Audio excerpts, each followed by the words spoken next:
وزیر داخلہ شیخ رشید احمد سے پاکستان کے لیے امریکی وزارت خارجہ کے ڈپٹی اسسٹنٹ سیکرٹری لیسلی وی ویگوری نے ملاقات کی۔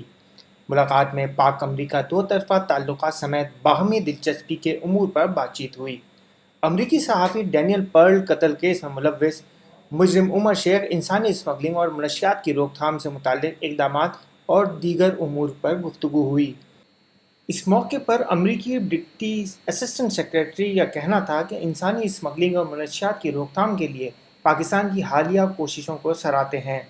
انسانی اسمگلنگ اور منشیات کے کیسوں میں کارروائی کو مزید تیز تر کرنے کے خواہش مند ہے۔ اس موقع پر وزیر داخلہ شیخ رشید احمد کا کہنا تھا کہ انسانی اسمگلنگ کی روک تھام کے لیے حکومت نے 2 نئے قوانین نافذ کیے ہیں۔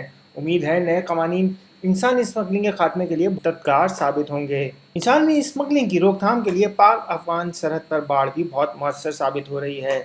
پاکستان نے گزشتہ برس انسانی اسمگلنگ میں ملوث 2000 سے زائد افراد کو گرفتار کیا ہے۔ International narcotics and law enforcement مختلف قانون نافذ کرنے والے اداروں کو معاونت فراہم کرے گا۔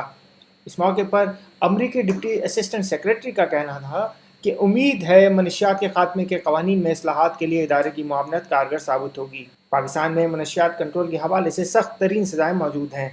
On line digital TV, اسلام آباد۔